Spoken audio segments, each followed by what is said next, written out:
mess, through the pain, through the hurt. Just wanted to catch a mess, keep on hustling, putting work. Just wanted to catch a mess, stand tall and fight back. Let them know you ain't gotta live like that. Catch a mess, through the pain, through the hurt. Just wanted to catch a mess, keep on hustling, putting work. Just wanted to catch a mess, stand tall and fight back. Let them know you ain't gotta live like that. I look around like where the good times at. I just wanna bring the good times back. And if the good die young, why am I still alive? Maybe I deserve that fact. And the stars only shine when the dark come. Got me thinking about where I got my start from. We the new breed, who are we? We the lost ones. We the generation that embrace it like an art form. Here we go. And if we sitting in a tight spot, then you in the right spot. Man, I swear to God, I've been there. One shot like stop. Shot I lost a lot of homies that were here and they vanished in the thin air. Yeah, it's like a roll of the dice. Pay the ultimate price. So do you stand up and fight? Do you throw in the towel and say faith? I'm out, I'll stand tall and prepare for the fight of your life. See me, I still battle with a... I love that. I love that. Thank you, everybody, for tuning in to the Survivor Series. I'm your host, Higgy. The Survivor Series is an inspirational video testimonial series that's geared towards celebrating people that have overcome seemingly insurmountable odds and are defying the odds by living a life of purpose and destiny. And today we have an amazing, amazing guest, the tattooed life coach, Rob Eastman. Been a good friend of me for several years. I want to do some shout outs real quick. I want to thank my friend Amanda Marker from Pain to Purpose and the Sanctuary, Reiki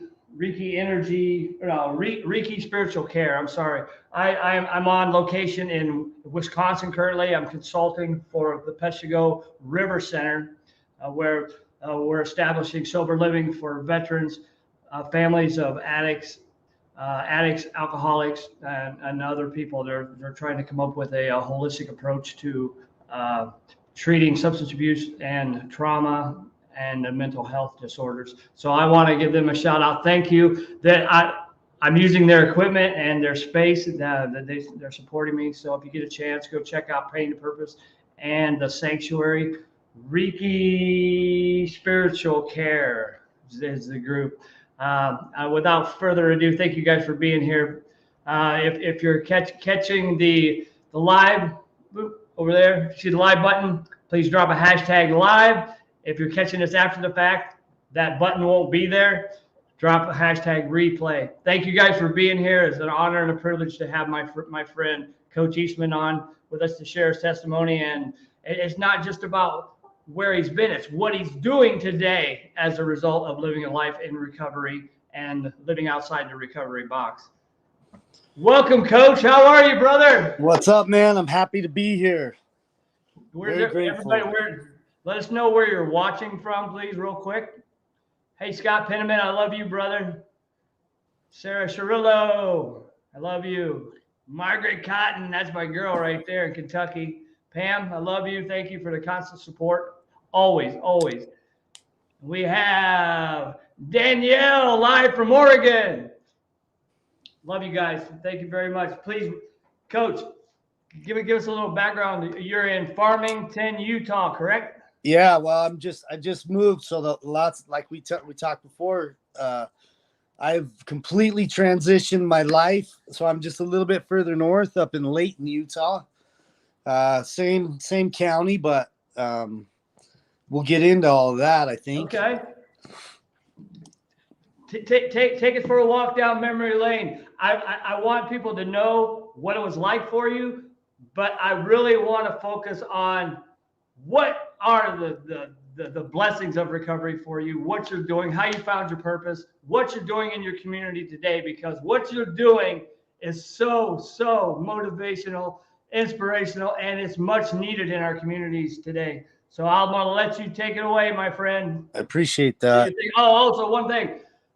Coach Eastman has a podcast called Stand and Fight, and you're like 3 or 4 years into it now. Yeah, I think I'm like 87 or 88 episodes. Yeah, my man. And you've had some phenomenal guests on there as well. I'm gonna throw you up on the solo and take it away, Coach.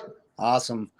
Well, a little bit about me. I think a lot of people, the more I talk, the more I share, the more I find out that I'm not alone in this. But most redheads, we have a different gear. from a young age, ADHD, in and out of the doctor's offices, feeling different than all the other kids, not being able to sit still in class, feeling stupid, not being able to control my racing mind. And it was, man, maybe first or second grade, I was bullied right off the bat. Having to learn those survival skills at such a young age, not only on the playground, but in the classroom, because I'm always getting in trouble and I'm not understanding, I'm not learning how all the other kids learn. It made it tough for me. And it got to the point where I figured out, probably my best and worst life skill was I learned to be a chameleon. I learned to be whatever you needed me to be. So I'd bring extra erasers to class and different things that I knew the bullies would want, and basically spent all my time and all my emotion becoming whatever you needed me to be, which eventually just left me empty inside. For religious people, I was born and raised in a religion where we get baptized at 8.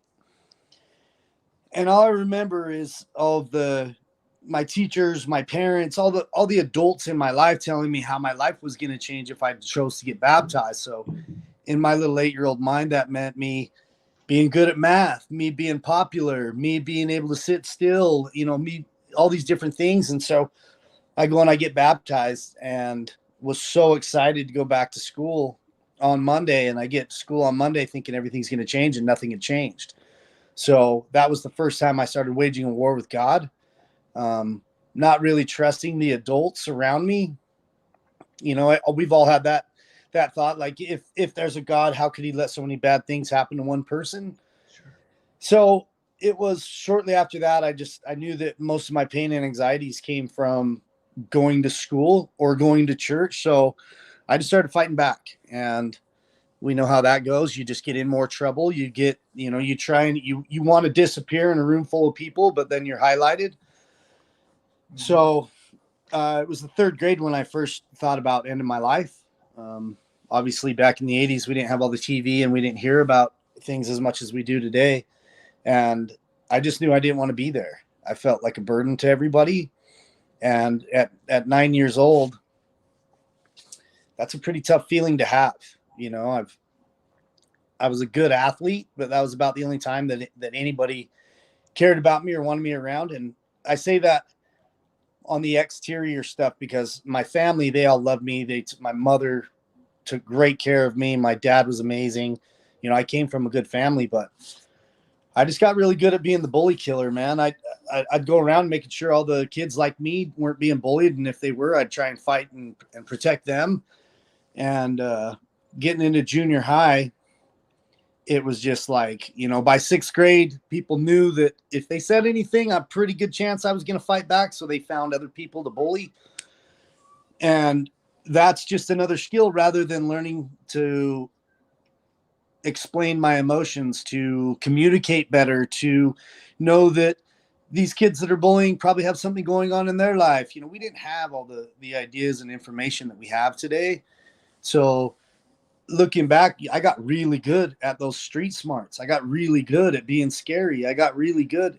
And then going into junior high, I knew there was going to be more kids, bigger bullies, and all these things. So, I picked up wrestling and I did really great. And I found that I loved sports because when I was on the mat, on the court, on the field, I was a high-level soccer player, basketball, baseball. And when I was in those settings, people gave me praise. But the second I walked off, I was just a loser again. Right. So it was almost, I think athletics were probably my first drug. And I craved those situations. I wanted the last shot. I wanted to be up when the bases were loaded. I wanted to take the last PK in soccer.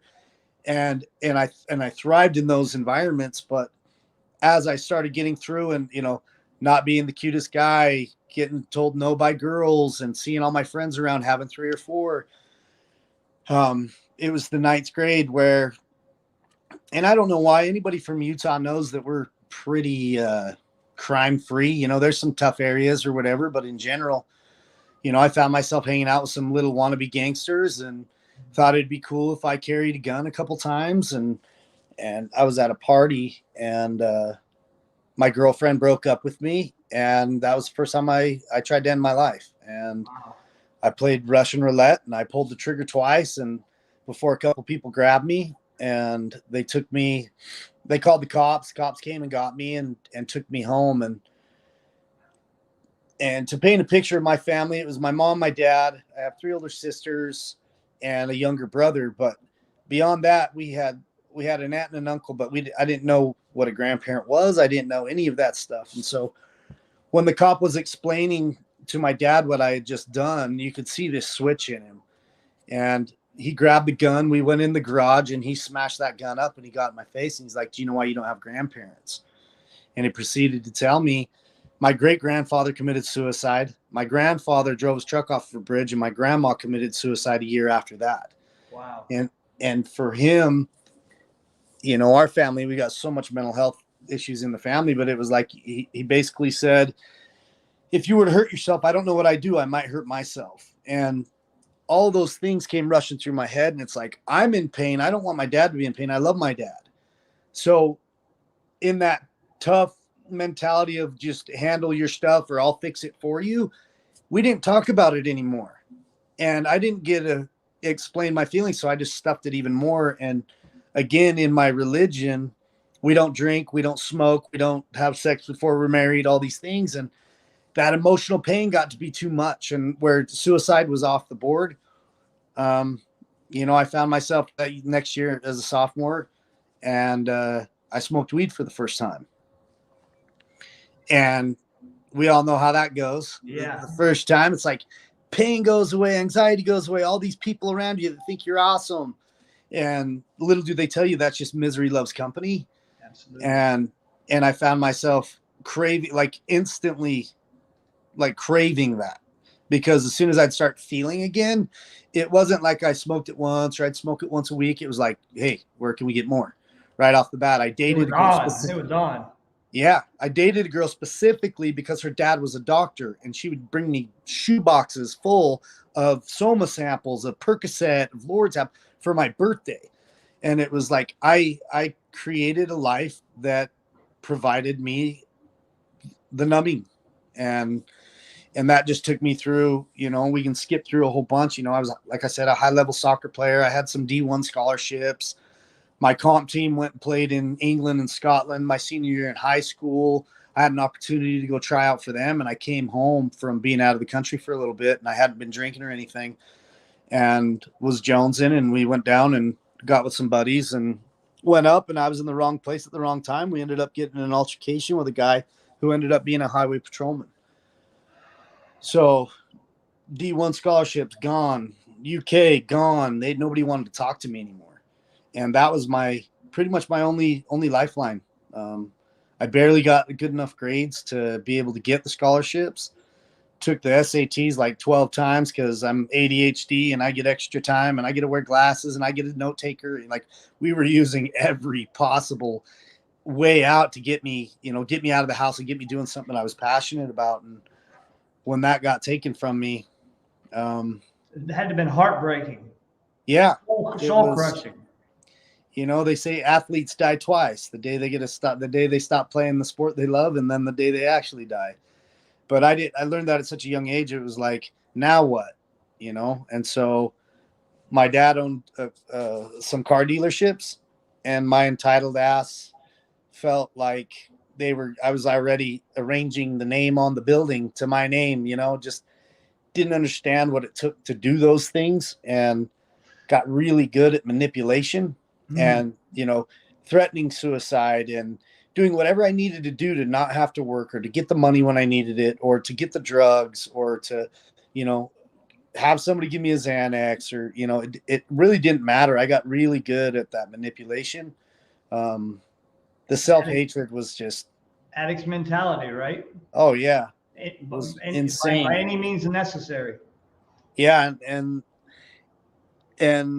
as I went through, you can basically fast forward the next 18 years, because we've all heard that story of multiple divorces, multiple suicide attempts. I got to the point of my suicide attempts that I shot like 8 balloons of heroin. Like, that's enough to kill a room full of people. Sure. And I woke up the next day, and it's like, is this hell?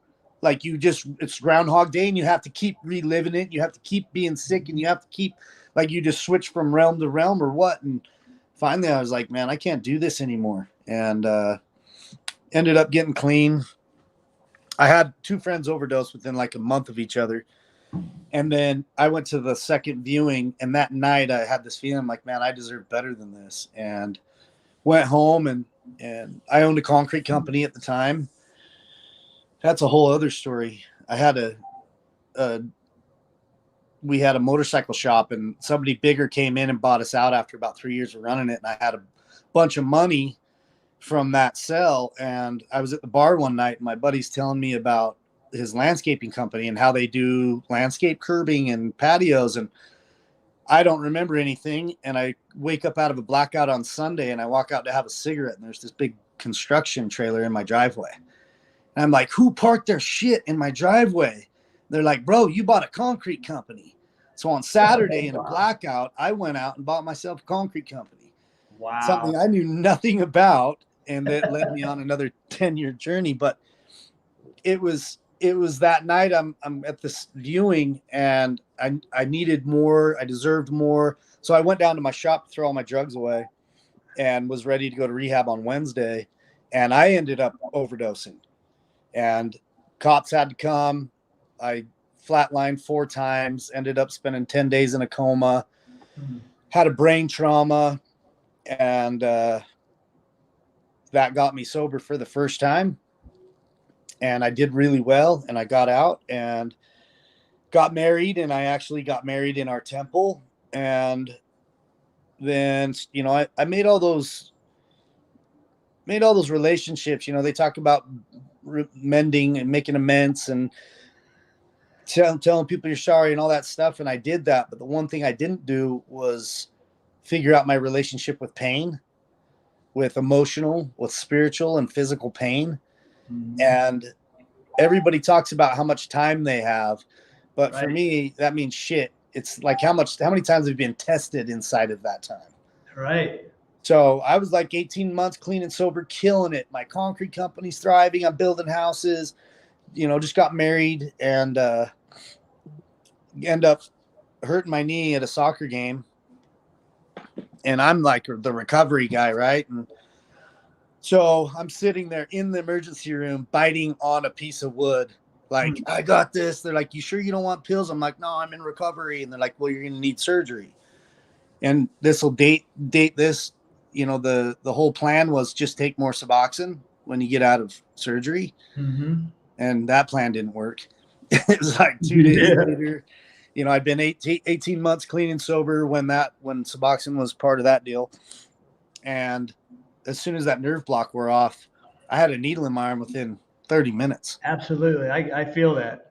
And that was the one thing. It was like, man, God, I did everything you asked. I did everything I was supposed to do.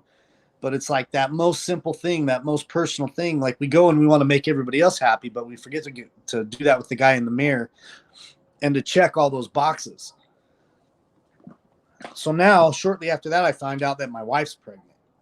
And, you know, society's like, oh, you're having a kid, you need to shape up. And in my head, I'm thinking, holy shit, I can't take care of myself. How am I going to take care of this little kid? So I didn't get better. I got worse.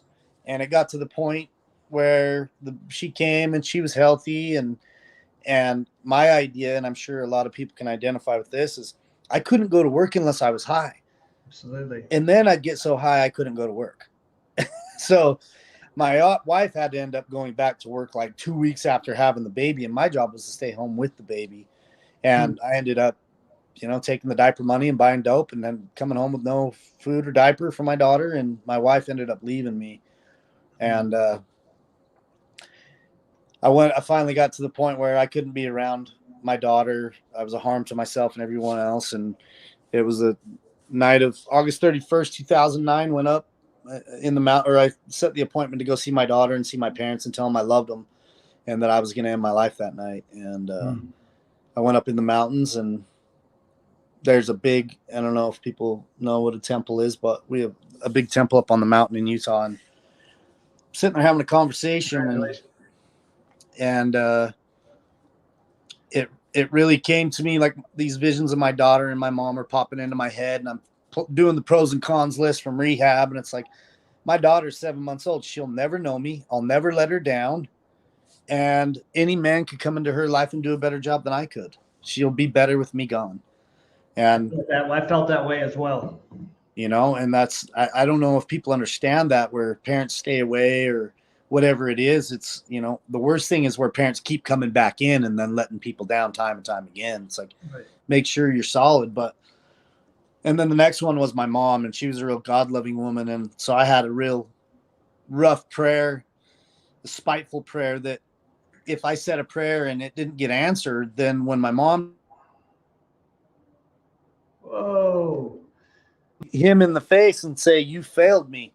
There you So I are. knelt down and I said a prayer, and I had the gun in my mouth, and I said, "I don't know anything about a still small voice. I'm going to need something a little bit louder than that. And if I don't get the answer by the time I open my eyes, I'm pulling this trigger." And I'm bawling at this point, and I'm starting to pull the trigger, and I open my eyes, and a firework display goes off above the temple. And I'm thinking in my head, like, is this the sign? And shortly after that, I heard a voice, and it said, "Is that loud enough?" And for a guy that doesn't necessarily believe in God or anything else, I couldn't deny what had just happened. I was face down in the dirt, blobbering like a little baby, Wow. and terrified to look like, is somebody really standing there? Did I hear it outside, or was that in my head? And it took me about 30 minutes to where I could even move. And I got up and I went down and I told my dad what had happened. I gave him the gun and I drove myself to the hospital. And that started my journey. So my recovery date is September 1st, 2009. I just picked up 13 years. 13 years, man. That's awesome. Thank you. And it's 13 years is a phenomenal. It's a great start, buddy. Yeah.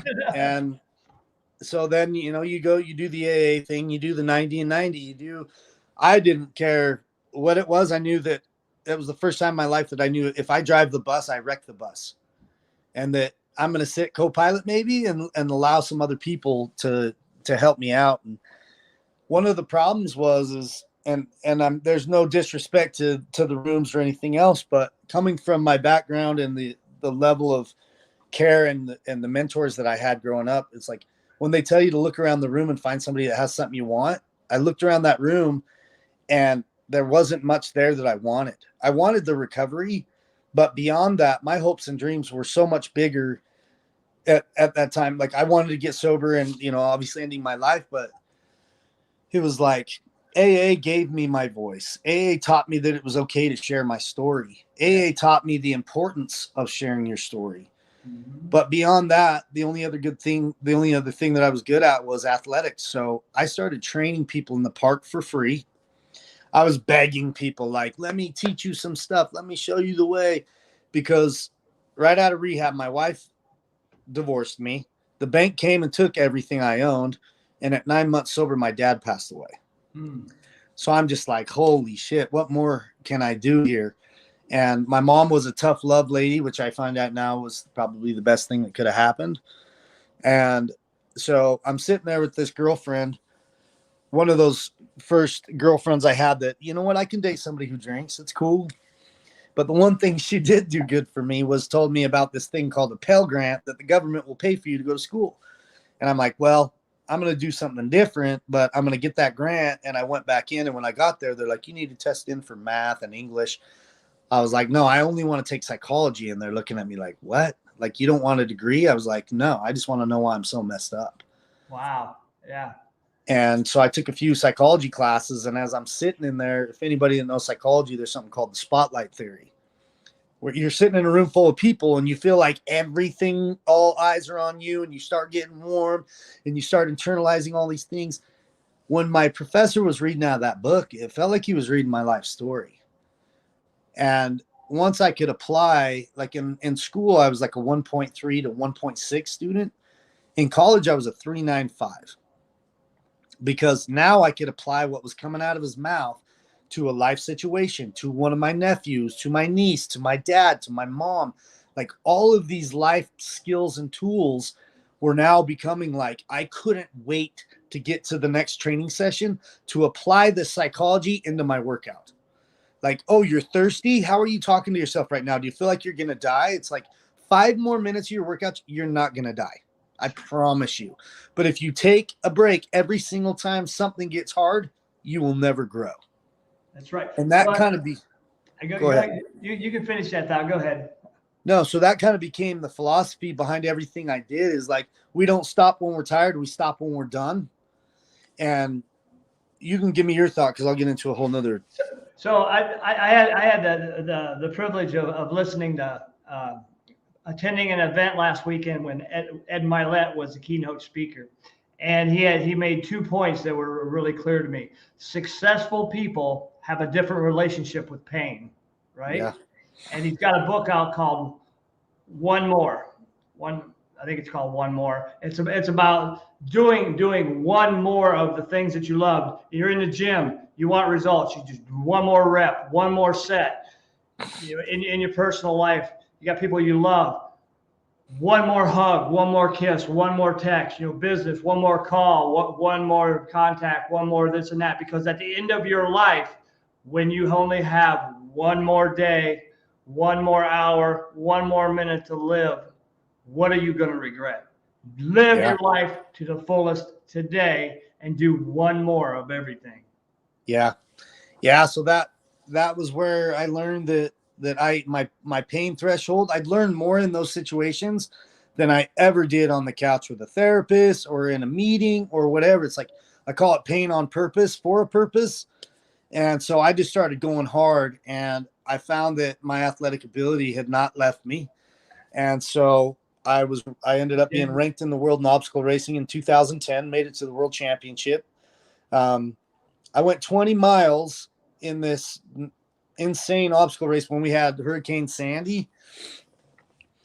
So it's a 10-mile loop with 43 obstacles, or like 33 obstacles on it. And it was like 31 degrees outside. The water crossings were 35. And I'm out there to prove myself. There's Navy SEAL team. There's 6 countries. There's some of the best triathletes in the world, Olympians. And we take off out on this race. And I'm 20 miles in, and I blow my hamstring.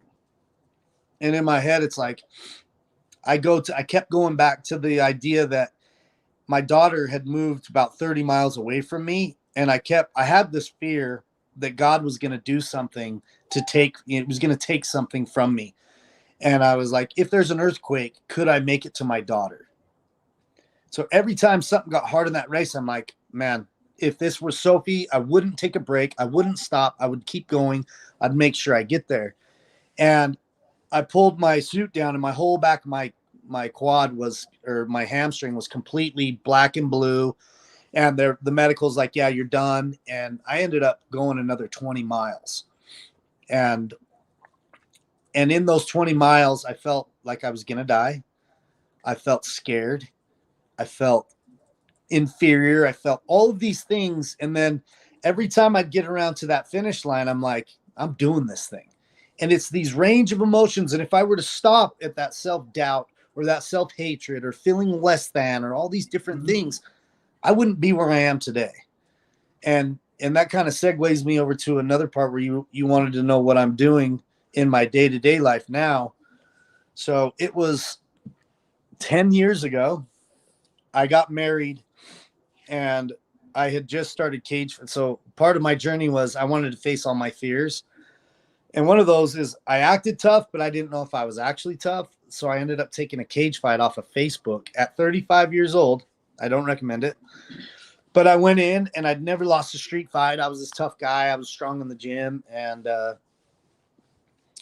we go and we fight. About that time frame right there? Yeah, it was a little right before that fatness on the left.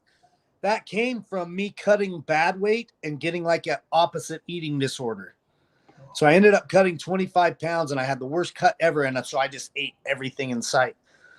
But so I got married, and my stepson is playing baseball, and no hatred to baseball. But when you train cage fighting or MMA, and then you go sit at a doubleheader where your kid might get up and he might get a catch, and I'm like, bro, we got to try something else. And so he picked wrestling. And so, of course, I'm like, I'm going to help. And so I went to the junior high. I show up at practice and all excited. And the coach is like, yeah, you can't be here. And I'm like, why? He's like, you got to have a background check. And I'm like, 4 years sober. I'm like, cool. So I go in, I get fingerprinted, and they tell me you'll know it within the next 2 weeks and we'll get you going. And I got an email the next day that said, thanks, but no thanks. Wow. And in that moment, I was like, I'm worthless. I'm just a stupid drug addict. Nobody's ever going to accept me. Negative And that lasted like 10 minutes. And I was like, bullshit. I printed off my background check. I called that same office and I set up an appointment. I walked back in. The dude saw me and his eyes got big. And I pushed my background across to him. I said, where would you like to start? And I ended up sharing my story and telling him all the things that I was doing and wanted to do. By the end, the dude was teary-eyed. He stamped it, approved, and said, we need more coaches like you. Fuck yeah. And now here we are. This come in November. This will be my 10th season of coaching youth in wrestling, none of which are my own kids. And the only reason I'm in that room is I teach these kids life skills, how to fight for them and their emotions, and we just teach it through wrestling. But I've done it through volleyball. I've done it through all these different sports or speaking engagements, whatever it is. This picture right here speaks volumes to me about the work you're doing in your home community. That auditorium is full of junior high, high school students that are just riveted to what you're saying. And what you put on the picture was they may forget what you said, but they will never forget how you made them feel. And I subscribe to that as well. I treat everybody with respect everywhere I go. So it's like, I'm not the smartest guy. The only thing that I had was work ethic. Like I was going to prove everybody wrong. Even my own family's like, get a real job, when I tell them I wanted to start a gym and do all this stuff. And it comes down to that. Once you find something that you're passionate about and it's burning inside, it's almost impossible to go back to work. Love you, man. So I was doing like marketing right before my dad died. He's like, you're a shitty employee. You better find a way to make your own money. And I'll never forget that. And so I was sitting there, I was proving him wrong. And I got a job at Serve Pro. It's like a disaster cleanup company. Uh-huh. Going from like 35 grand a month to making $10 an hour. But I was doing it out of spite, and I was going to prove my family wrong. Absolutely. With better motivation, right? Yeah. So once I started training people and I started seeing the lights coming on and I started helping Wounded Warriors, I flew a guy out from Wounded Warrior Project, and my first fight, I donated all my money to him. But like, I couldn't do it anymore. So I intentionally, you can't have facial hair because you got to be able to wear a mask. And I went in with stubble, and I knew that he would call me out, and that was my out. I was like, nope, I'm not shaving. He's like, well, then we got to let you go. I was like, thank you. And me and him are still friends to this day, but it was like, if I hadn't have followed, and it made no sense. The only thing that made sense was the feeling that I got when I helped other people. That's amazing. And I know that feeling. I do. Yeah.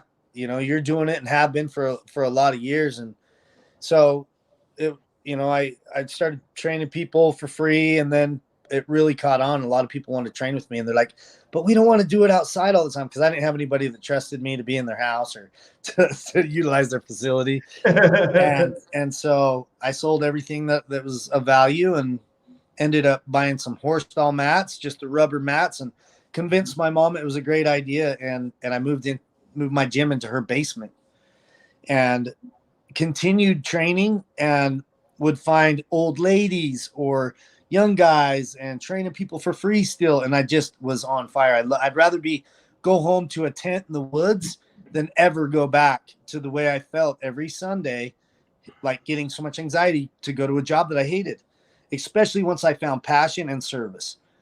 And eventually I started making pretty dang good money in my mom's basement, and they were airing my fights at the local prison. So here I am getting these collect calls because I was playing some commercial. I put some commercials on TV about giving families and people hope that if they could come train and learn this new way of, rather than going to therapy or rehabs, that they could use fitness and nutrition as a way to heal their bodies. And so I start getting all these collect calls, and they're like, hey, coach, I want to come train with you when I get out. And I'm like, well, here we go, God. You know, the next thing, I didn't know anything about it, but I started transitioning, being the first touch of these guys coming out of prison, attempted murderers, gang members, all this stuff. And I got them right into MMA. And the craziest thing happens. You take these violent people and you make them more of a weapon. They learn respect and honor and discipline. They lose the fear and they gain confidence. And they're less angry. And so then eventually I moved into my own facility, and here we are. I've had a facility now for like 8 years, helped thousands of youth. Absolutely. And I went from adults, it's like putting a Band-Aid on or helping adults get better. And I'm like, man, we need to do this prevention piece. Mm-hmm. So then I started working with the youth, and they thought I was so cool, all tatted up and preaching to them. And I would see them through the school year, and they would make such huge changes. And then I wouldn't see them over the summer. And then we'd come back and they would be completely derailed. And I'm like, you know, what happened? They're like, well, my parents were on drugs, or both parents work, and I have to take care of my little brothers and sisters. And it's like, okay, so I can't work with just adults, and I can't work just with youth. I got to work with everybody, because we got to change the way our community sees things. We got to change the way the mental health is viewed in our communities, is talked about in our communities, the way addiction is. How are we going to do that if we don't bring everybody together? AA is great, but it's anonymous. Mm-hmm. We need to not be anonymous. We need to get out. We need to be in the churches. We need to share our stories. We need to have block parties and barbecues where we talk about this stuff, so that it allows your neighbors, it allows people that you might not ever meet to have a voice, to know that they're not alone, because that's our biggest thing, is that we always feel alone in a room full of people. Or, you know, all those years I spent faking who I was, trying to fit in. Come to find out, once I said, screw that, I'm just going to be real, that I actually had people that wanted to be around me. Right. It's like, wait a minute. I share all my fails, and these people want to applaud me, and they want to come hang out. They want to pay me. Like, game on. So, to thine own self be true is should be tattooed across my throat, because I've tried to live that and really put out there that it's not my message. It's just the message. I'm not the guy. I'm just simply a light in the fountain of many. You know, when God calls, unfortunately, there's a lot of times you don't want to answer that. You know, I think that's funny when people pray and they're like, oh, I haven't got an answer yet. And I'm like, pretty sure you got the answer. It's just not the one you wanted. And a lot of the times he pushes me into areas that I know nothing about, but I go anyways and find out that this thing is a journey, and that there's so many blessings everywhere. So physical fitness can be used for a pathway to recovery, right? Yeah, I mean, yeah. If it's not in your recovery plan, you're wasting a lot of time. But it can also be abused, where people chase the size 0, the women, or these guys chase a bench press, or they want to do, and they start chasing it, and they're depressed when they get there because there's nothing waiting for them. Right. It's a tool. Meditation is a tool. Church is a tool. AA is a tool. Fill your belt with all the tools on the planet. Tools. Nutrition. If you're not eating right, you're not going to feel right. End of story. That just doesn't happen. So if your day starts with double fisting a Monster and a cigarette, and you don't eat until noon, you're probably going to have anxiety, and you're probably going to feel like shit. Not saying that I'm looking down on anybody, but when you fuel right, you feel so much better.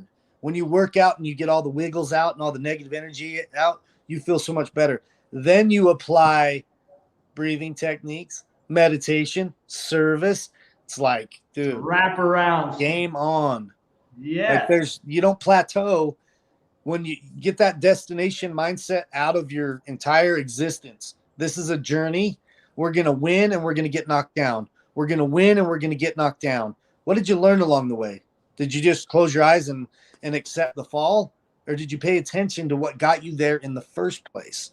So every time my life gets good, I know that that's God or the universe or whatever you want to believe in, Mother Nature, the creator. I know that's their chance saying, you know what? I'm going to give you a breather. Take your shoes off, put them back on quickly, because you got another climb. So I don't ever, that keeps me humble, because the fall from grace is really, really far. And the second I start thinking I've got my shit together or I know everything, God's happy to bitch slap me right off that post and be like, yeah, you're still not listening, are you? So I try and be the student as much as possible. Even as a coach, I learn more from these kids than they're learning from me, big time. You're in a unique position to be the teacher and the student. Yeah. And it's been humbling, going back to the church that I felt once harmed me, and doing firesides and working with youth and working in parent meetings. And now we're actually taking my assemblies when I speak at a school, then we break them out into coaching sessions, and then we educate the educators on signs of mental health issues, so there's not breakdowns in class so they can teach math.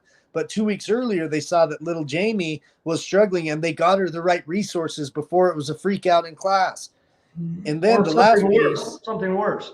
Yeah. And then the last piece is educating the parents that the school's not against them, that everybody needs to come together and work because the kids are that important. Fighting back and forth, making excuses back and forth, it's not doing anything. We've got to put all this left wing, right wing nonsense. There's right, there's wrong. And we need to do what's right, and we need to protect our children, but protecting our children is preparing our children. It's not doing for them. It's not fighting their battle for them. It's preparing them for the battle. And I think that's where fitness as a kid, proper nutrition, but monkey see, monkey do. So if the whole philosophy of do as I say, not as I do is garbage. Absolutely. I think a lot of parents try and wear every hat now because they're afraid of the world or whatever. If you have to work and you're not at home all the time, get a nanny, get a mentor, get them in a club sport, get them in something. If you suck at cleaning your house, hire it out, work an extra hour.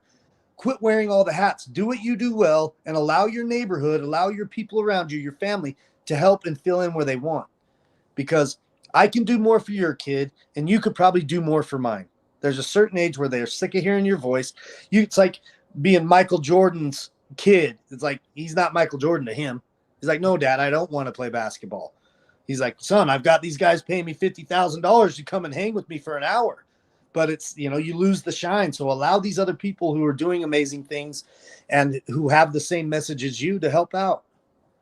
We got to create that culture of it's okay. Let the village raise the kid again. Yep. It takes a village, doesn't it? Absolutely. So that's my next business that I just started this last year. It's called The Village Effect. So we have resources all over the country, and we'll go and consult with the family or whoever it is to understand their needs, kind of their spiritual background, things like that. And then we get them to the right place the first time so they don't have one bad or two bad experiences and think we're hopeless. We can't do this. Right. So we want to ease the pain because we're so well connected with different groups and therapists and things like that we want to help you out with that. So that's dope, bro. That is. I love that. Yeah. And then, I'm writing a book. I'm a ding dong. Like never in a million years would you have heard author or coach or youth mentor by my name. Anybody that knows me from my past are like, what? No way. But you put your mind to it and anything can happen. It's like, absolutely. I'm not special. I'm not special at all. And anybody out there that's struggling, you don't have a story till you're out of the struggle. Everybody wants to be like, well, listen to this. Like you're still in it. So when you've closed that chapter for a minute, then come see. But everybody, there's kids in your neighborhood. There's family in your neighborhood. There's parents. There's grandparents. People need to hear the truth. They need to hear your vulnerability. And absolutely. The truth isn't pointing fingers at people. The truth is the truth, what it means to you and where you failed and how that might help. And if anybody's feeling the same thing, that your door is always open. That's right. And I think that's all they need is an ear, right? Yeah. Most of the time when something comes out of my mouth and I say it out loud, I'm like, oh, that sounded way worse in my head. Thanks for listening. Absolutely. Like, you don't need the message. You just need to be vulnerable enough to say it out loud to another human being. Absolutely. There's power in that. Asking for help is not a sign of weakness. It's a sign of strength. Yeah. And being able to get that feedback is going to be critical and crucial to moving forward. Yeah. And that's where I didn't have any of those strengths or confidence or anything until I started moving heavy stuff in the gym. Like the strength that bar gave me confidence and power to move outside of the gym to do hard things outside as well. So I've seen you riding wheelies on your bike, surfing boat surfing. Surfing the what do you call it? Skiing with your daughter. Yeah. I've seen you rock climbing. I've Yep. seen you parachuting. Yep. I've seen you lifting fucking some god awful amount of weight, like repetitively.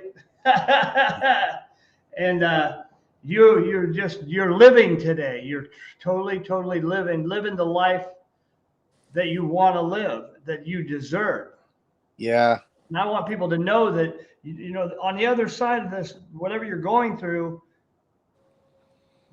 there's going to be a bright spot, the sun, all that experience that you just went through. Life happens for us, not to us. Yeah. That's the key, because all this stuff that I'm saying, I've had my ass kicked all through the entire thing. Like this last little bit, you know, getting to a place where I need to sell my home and transition and change relationship and all these different things. Did you It's like, sell the farm? I sold the farm. Oh, Part of the book deal was I needed to free up some time, and it's really hard to take care of an acre and a half and 20 plus animals, because they need to be fed twice a day, no matter what. And I'm a single guy, so it was hard to get that done and do all of these other things. So, you know, 6 months out of the year, I'm coaching wrestling. And then if I'm going to be out speaking on a book tour, so my book's coming out, I'll be speaking a lot. I needed to downsize my house, which is uprooting my daughter, everything she's known. So dealing with those emotions. And it's like every action we have, it affects other people. I'm not afraid of that. I need to sit with that, and I need to sit with that person and make sure that we work through it and not create resentment, not create problems. So I use those tools. And like you were saying, my hobbies are just simply those things that I used to be afraid of, that now I find very passionate, and that I learn lessons really, really quick. It's like you jump out of a plane, your fear goes away like that, because you ain't got time to be afraid.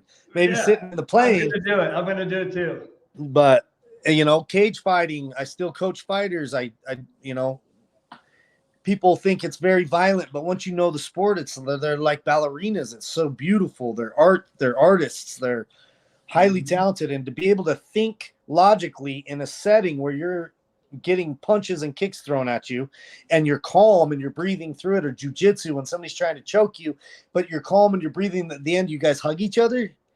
Like, that's pretty cool. So for me, some people it's yoga. My yoga is jujitsu. You know, that's a little faster pace, but I'm a huge MMA fan. I like all platforms, and you've interviewed several on your platform, haven't you? Yeah, we had Court McGee from the UFC. He was the Ultimate Fighter season 1 winner, and he's also in recovery. And he's a badass. But all these guys, it's like everybody, whether it be art or writing poetry or singing in front of people for the first time, like, I don't care what it is. I'm just sharing what it was for me. But if you're not getting rid of old beliefs, making room for new experience, you're always going to do the same thing over and over again. And if you don't know how to do that, hire a coach. Like, sponsors are awesome and they're great for the stages of recovery, but they don't, most of the time, they're not going to have the business mindset. They're not going to have the relationship you want. They're not going to understand how to help you get to the next level, or take you out on these adventures to face your fears. You've got to have more mentors. You've got to hire coaches. You've got to invest in yourself. And part of that first investment is either $10 at your Vasa or whatever your guys' gym is. Hire a nutritionist for a minute to get you dialed in on what you should be eating. It's not saying you will eat it, but if you know every time you eat that cheeseburger, you're going to feel like shit. And then you're going to be like, man, it's chicken and rice this week. That's a fact. So once you straighten out your diet, when you eat something that's not really good for you and your body wants to use it for fuel, you'll feel like crap for sure. Yeah. So while we're on that, tell us about your little weight loss here. Oh yeah, I've lost 55 pounds. I started drinking ketones, which are therapeutic ketones, which it's a biohack. When you drink the ketones, puts your body into ketosis, which is burning fat for fuel, and it suppresses appetite, gives you mood, focus, sugar cravings, appetite control, all that. And in 3 months, I've dropped 55 pounds, and I've never felt the way I do now. It's about a healthy lifestyle choice. I love that. And That is so. I've dropped the weight. I've stripped some of the body fat, but I have to do more work. So I'm probably gonna be hitting you up for a program because I know what you do works, and I know Yeah. you work with all different types of people, and you're always generous with your knowledge, and you're just a great guy, man. I can't wait till we occupy the same space and I can hug your neck. And I know. chop it up I and do know whatever. that time's coming soon, hopefully. So yeah, I it's agree. like I challenge you, Higgy. This will be a good workout for you. Get a backpack and put 55 pounds of weight in that backpack and carry it around for a week. You'll lose another 10 pounds because of that, but that'll show you that, like, when people are like, when the being proud wears off or it's not that big of a deal, that's what before and after pictures are for. That's what remembering carrying weight around to remind you just how much pressure you're putting on your system. So how are you going to function well? It's going to suck. Your knees are going to hurt. Your back's going to hurt. And when pain is present, your mindset goes elsewhere. So there's so many different things that come into play when you apply fitness, health, nutrition, proper hydration, proper sleep, and then your recovery tools. Dude, it's game on. It's game on, right? Game on. Even a guy my age, I still have a lot of life left to live. Oh, And yeah. I have a young spirit, and I plan on being around for quite a while. So I'm going to run with this. I'm going to keep picking the brains of people like you that been in my shoes, that have my best interest at heart and have the knowledge to help me. You know, and that's what's been very beneficial for me over the years, just knowing the right people and being able to actually reach out and say, and let people know where I am mentally, spiritually, and physically. Just being honest. I don't have to put on airs. I don't feel like I have to anymore. I am who I am. I'm okay with me today, and I've learned a little bit about that self-care and self-love piece of the puzzle, which has changed the game for me. Yeah, that's where I was just talking about that last night. Like, without self-awareness, you're literally a zombie. You're just running somebody else's and life is passing you by because you're just running in circles chasing your tail. You feel so like you did so much that day, and you don't even remember what it all was, but you know it was hard. And then once you get in focus and you budget your time and you're more self-aware of the energies around you, you get more done in a day than you did in a week. Absolutely. And it's like that self-love. If you don't love it, like, be honest with yourself. I do a lot of mirror work with my clients where they literally look themselves in the mirror and be honest.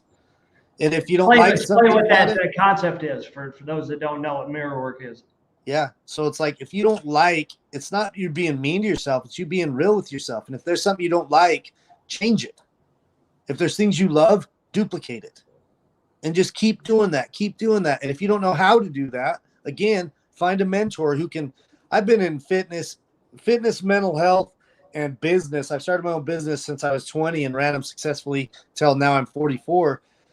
I've got some tools that I had to learn the hard way that I could tell you in 10, 15 minutes. It could save you $50,000, $100,000, years of mistakes, and a bunch of hacks. Like, we don't have to figure it out. It's not going to be the fad diet on the internet. It's not going to be, everybody's different. And that's where that self-awareness and self-appreciation comes in. Like, if you're not you track your bank account, you track your bills, but you're not even tracking yourself. You're not tracking your moves. You're not tracking what goes into your engine. It's like, you got one life and we only got one body in this thing. And when your body starts breaking down, it sucks. Yeah, I know it does. And that's just, fitness. The gym is a gas station for me. It's never too late to start, right? Oh, no. I trained in a lady for the first time. She's been like fibromyalgia, all sorts of autoimmune stuff, crazy stuff, like 20 years of being sedentary. She's 64. She just started 3 months ago. She is absolutely killing it. That's awesome. I transitioned. I took a bunch of courses on physical therapy and injury prevention and stuff like that, because if I get an addict to come in and train and I hurt them, I just put their life in danger. Yes. Yeah, absolutely. So if you're going back to the gym and you don't know what you're doing and you go hard because your adrenaline's pumping, you're going to probably hurt yourself, or you're going to get so sore you never want to do it again. That's where an expert or somebody who's been through it can help you dumb it down and give you a little plan to make it easier. Ease into it, because if you haven't done it for a while, for me, it's always the day after Yeah, it's the second Not, day not, is not the brutal. next day. It's the day after that day. It's Yeah, like, day 2 that's is when brutal. I get seized up and I can't move. Yeah. So even my mom, 76 years old, like literally sit on the couch, stand off the couch 10 times a day just to keep her quads strong enough so that she doesn't fall as easy. Like it's simple. It doesn't have to be going to the gym. Put the gallon of milk on the ground, pick it up, put it down, pick it up. Like simple stuff. That's right. You use your own body weight to start with, right? Yeah. Because good- guys, we just want to get in there. Yeah.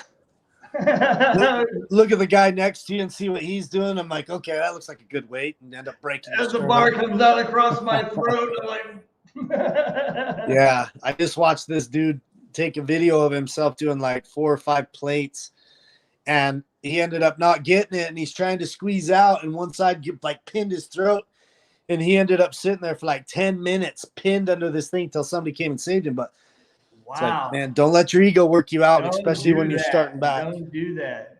It's You a got to make lifestyle. a video for TikTok. Have somebody run the Right? camera for you. I felt bad for him. I was like, dang, man, that's like 500 pounds. Brutal. Good gosh. Yeah. Scary. Wow. He's So- lucky it didn't just go across his throat. Yeah. So the moral of the story for me is it doesn't matter what it is. Schedule it, budget, ask for help, let people poke holes in your theories because we're emotionally attached to things and other people are going to see things that we don't. It's not that your idea sucks, but you want to have it hold water when you actually put time and money into it. You're not the first one to do it. There might be some like rocket scientists out there that are doing some first, but in general, we are not doing the first of anything. No. Ask somebody who's done it. No, there's no need to reinvent the wheel, right? No, our grease is very sticky. We're going to break that wheel. So, can you tease us with the name of your book? Have you got a name yet? Yeah. It's going to be called Warrior in the Garden. Because I share it with everybody all the time. The philosophy of it's better to have it and not need it. So it's better to be a warrior in a garden than a gardener in a war. That's right. And a lot of my tattoos. I love that. A lot of my tattoos are about that. It's my favorite one says it's better to stand and fight. If you run, you will only die tired. And it's like with mental health, with addiction, with like, aren't you sick of running? It's like just stand and take a peek under the hood and see what these things are that are driving you to hurt yourself, to hurt your loved ones, to continuously hit this rabbit hole. And you start to find out that, man, we don't have to work that hard, that we're not that bad, that we are lovable, that we are employable, and that it's important to find your tribe. If you're a square and you're trying to fit in with the triangles, you're going to constantly be whittling pieces of yourself down, and you're going to get there and you're going to feel less than whole. Right. So if you're not honest, you're going to get with the wrong people because they think that you're something you're not. And then just be brave and be real, and the right people will come. That's right. And they'll pour into you. Absolutely. Get where you need to be. They really do. The right people anyways. Is there anything? We're right at an hour, and it's been a great conversation. I sure do appreciate you, Coach. Yeah, man, I appreciate you having me on. And as always, I love you, and I'm here for you. And if anybody listening needs anything, you can find me on Instagram at Tattooed Life Coach and the number 8, on Facebook at Rob Eastman. And, I try, if I can't help you, I'll find somebody who can. So Absolutely. we just need to pull together and know that we're not alone. And that's it, man. That's that. Humble and press forward. This too shall pass. This too shall pass. Thank you for your time, Coach. I greatly appreciate you. Man. I'm really looking forward to meeting you in the very near future. Yeah. So where can they find your podcast? Stand and Fight podcast. I think Apple. I'm really bad with tech, so anywhere, I think if you Google it, it'll come up. It's on all of them, I think. So I've been watching you over the last year or so. You're getting a lot better at your tech savvy skills. I'm trying. Stuff. And that might be my VA. I'm not going to say though. All right, I love you, Coach. Thank you All right. guys for tuning in. And if you would, just before you go away, give us one more share. Appreciate you, Coach. Yeah, I love you, man. Love you Thank too, you guys brother. for Take listening. care, guys. Thank you for tuning in. And we'll be back Thursday with rap artist Mickey Mouth. I love y'all. Peace. Boom, boom.